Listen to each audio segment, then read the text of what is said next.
Yooyyaa ammallee yooyyaa akkam jirtu? Waanuma dhagaa jirtan natti fakkaata maaliif abaaboo facaasaa jirtu waan ta'eef artist Daawwitiin Mokonnoon baay'ee galatoomii sirba bareedaadha. Bakka kaan entertainmentii keessa galtanii ilaaluu dandeessu. Sirba baay'ee namatti toludha. Ergaa bareedaa qaba. Ulfaadha. Har'a yeroo baay'ee gaafanii Facebook live dhufu waan akka personalirra wantoota jijjiiramu tokko tokkorraan haasa'uudhaaf yeroo ammoo waa'ee dhuma hawaasaa duuchaatti ta'u immoo gama gingilchaatiin nan dhufa. Egaa har'a dhaamsa lamaan qaba. Dhaamsi tokkoffaan yeroo darbe sagantaa keessatti otoo hin taane live viidiyoo irratti sagaleen dhageessu akka gaariitti haasa'een ture waa'ee hawaasa Oromoo magaalaa Edmonton Heritage Festival magaalaa Edmonton keessatti waggaa 45 ol kan geggeeffamaa ture.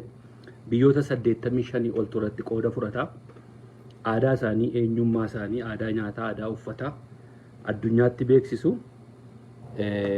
Bara kana egaa hawaasni Oromoo Oromiyaa bakka bu'ee akka biyyaatti irratti hirmaachuudhaaf deema. Qabsoo tattaaffii yeroo dheertuu booda dura taa'onni hawaasa keenyaa dadhabbii baay'ee keessa dabarsanii waan kana fidanii harkaan nu ga'aniiru. Kun injifannoo guddaadha. Akka biyyaatti kan achirratti hirmaannu Itoophiyaanis qofaatti qabu. Oromoonis akkuma Oromiyaatti qofaatti irratti hirmaacha. Oduu baay'ee nama gammachiisu.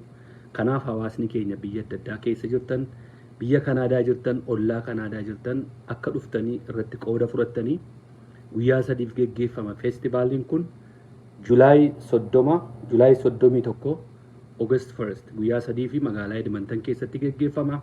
Vaakeeshinii keessan illee as godhadhaa. Wanti ilaalamu baay'eetu jira. Albertaa kana keessa Jaaspertu jira, Baanfitu jira. Magaalaan Edmonton immoo moolii guddaa addunyaarraa magaalaa moolii guddaa lammaffaa addunyaan itti hin fakkaatu Noorz Ameerikaarraa moolii guddaa lammaffaadha. Kanas jiru sanas hin daawwattu.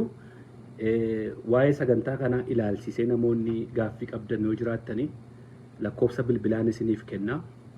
Dura taa'aa hawaasota keenyaa keessaa 78 duwwaa 782 79 79 78 duwwaa 782 79 79 lakkoofsa tokkoffaadha kuni bilbilli lammaffaa 78 duwwaa 8 duwwaa 2 85 92 78 duwwaa 8 duwwaa 2 85 92 achirratti bilbilaa.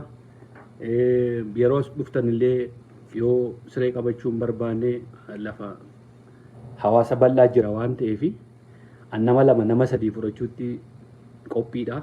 Warri kaanis akkuma kana jechuudha. Hawaasni keenya isin simanna kottaatii Oromoof Oromiyaa addunyaatti beeksisna. Carraa gaariidha. Eenyummaa Oromoo, aadaa Oromoo biyya Kanaadaa magaalaa Edmonton keessatti sagantaa guddaa kanarratti hirmaadhaan isiniin jedha. Inni lammaffati kun egaa waa'ee dhuunfaa kiyyaati. Yeroo baay'ee waa'ee dhuunfaa kiyyaarraa nan qaanfadha. Maaliif namoota kanaan biizii gochuu hin barbaadu. Wantooti callistee dabartus jira. Wantooti immoo irraa dubbatanis jira.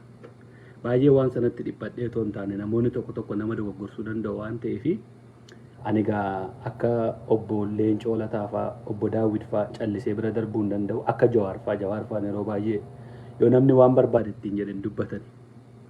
Ani immoo boriin filamuudhaaf xaqilaa ministeerii ta'uudhaaf bulchaa gandaa ta'uudhaaf miti jireenya koo nama jireenya isaa immoo jiraachaa waan danda'u hawaasa kana hojjechuudhaaf tattaaffatudha.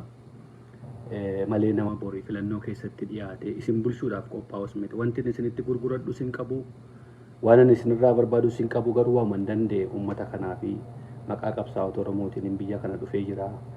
Carraa haasa'uun qaba. Namni na sodaachisu hin jiru biyya Kanaadaa keessa jira waan ta'eefan hamma dandeettii kootii hawaasa kootii haasa'uudhaaf, hawaasa kootii dubbachuudhaaf, Oromoo gara tokkotti luucessu amma dandeettii kootiitti nan tattaaffadha. Egaa yeroo baay'ee akkuma argaa jirtan kana garasii garanaan dhagaa baay'een natti darbatama. Liqimsineedhuma keessa dabarre. Garuutuma jedhu baay'achaa immoo dhufe inni kan haga sadarkaa lubbuufaatti dhaqaa ajjeesaafaa jedhu. Egaa homaa miti sanas bira dabarra. Qabsoon Oromoo ana ajjeesuudhaan fixa baatee jennaan namni dhufee ana ajjeesuu hin barbaadan iyyuu liphii of godha. Andu'ee Oromoon hin bilisoome yoo ta'e. Garuu achi bira miti dubbiin. Ajjeesaan kun gaa yeroo lama sadaffaadha inni kanaan duraallee gaafa biyya dhufu jechaa turanii inni ammaa immoo achumatti dhagaa jiran.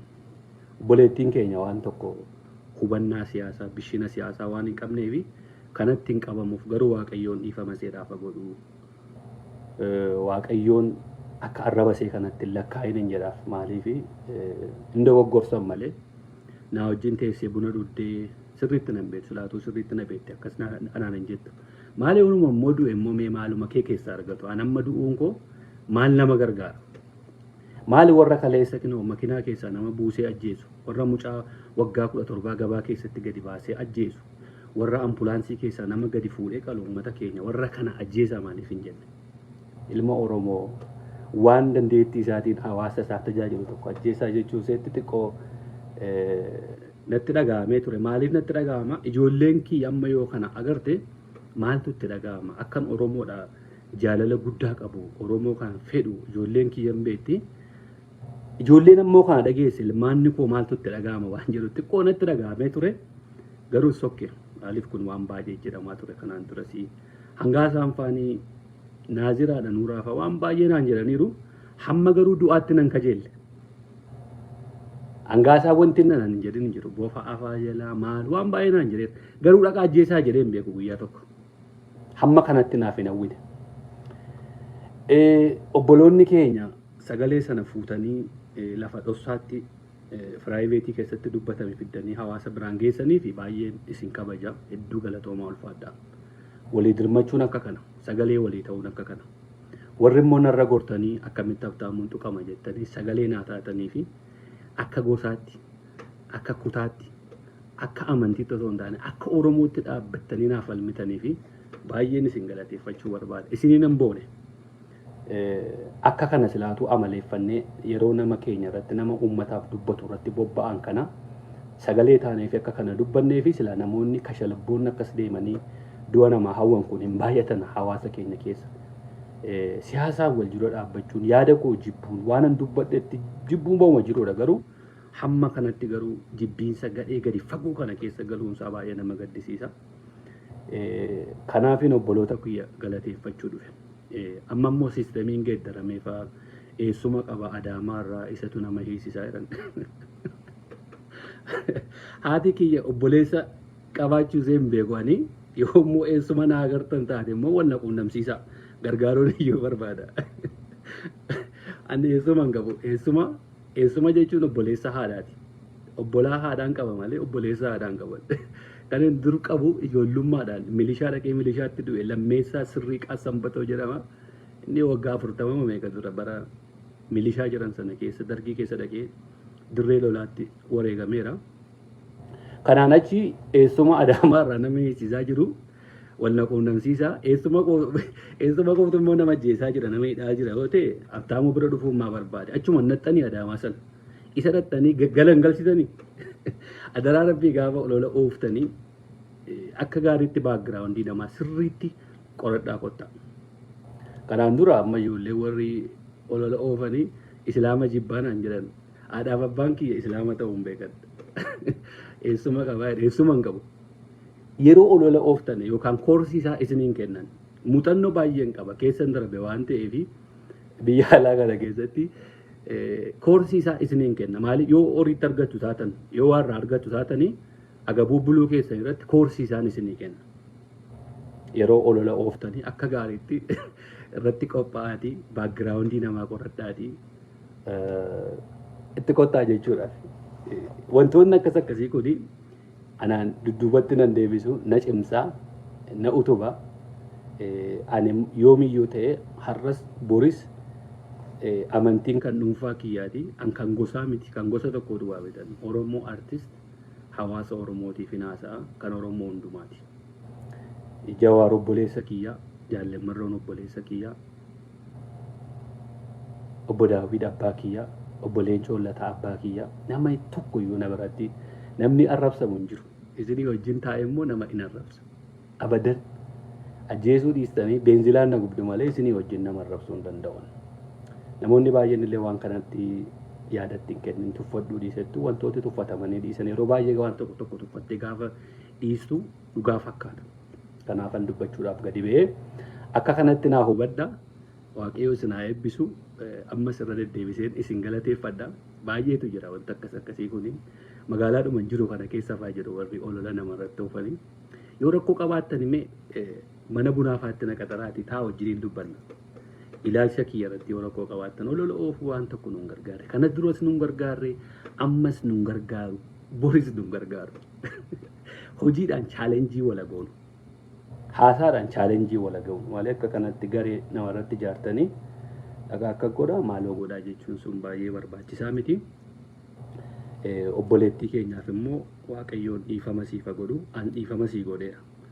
Duuma yuunaa hawwi malee ani immoo jireenyan siif hawwa. Maaliif kan hin qabsaa'aa tureefis har'as kan hin hojjechaa jiruu fi warra akka keetii kanaaf hojjedha waan ta'eef gabrummaa jalaa si baasuudhaaf akkati jiraattu hin barbaada obboleettii kootiyaati yoo Oromoo taate. Halagaa biraa yoo taate yoo rakkoo isaan qaban dhiphina sanaan qabu. Ulfaadhaa waan na dhaggeeffattanii fi yeroo gaarii qabaadhaa.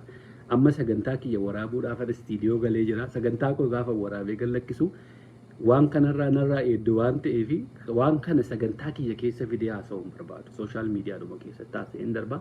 Sagantaan koo sagantaa waa'ee hawaasaati. Haasaan gidduu kan hojjechaa jirutti baay'ee keessan akkasiin hin maraqqanne nan beeka. Egaa suutuma isiniif gala. Suutuma liqimsa. Suutuma.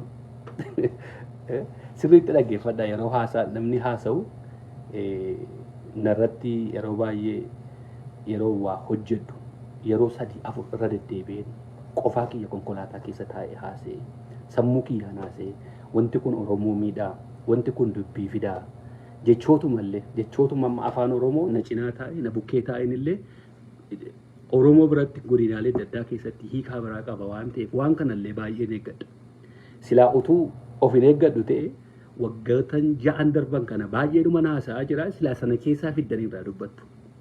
Amma waan jedhan fa'aa dhabanii Wallagga keessaa beegiin biyya hin baranne bakka jedhu sana fidanii fa'aa maxxansan eeyyee akkasiin jedhe. Wallagga keessaa uummanni beegii baay'ee hin baranne. Sababiin isaa maaliif? Lola karaa sana jira. Har'as barumsi hin jiru. Kanaan duras hin jiru. Akkas jedheen callise toon taane akkas jedheen kitaaba 50 erge biyyatti. Kan ammoo maa biraan bistan. Uummatiin keessatti dhaladhee guddadhee naannoon beegii Wallagga keessaa uummata baay'ee hin barannedha. Kanaaf maal gochuun qaba? Kitaaba 50 ergeef sanas itti dabalaatii waliin maxxansaa sana duwwaa keessaa murtanii olola kanaan xumurra gaafa haasa'aa deemnu waan baay'ee haasofna waan ta'eef isa kaan immoo akkuma dhugaatti isinii fudhanna olola keessanitti fufaa ani immoo dhufee olola keessa diiguutti immoo asiin jira kanumaan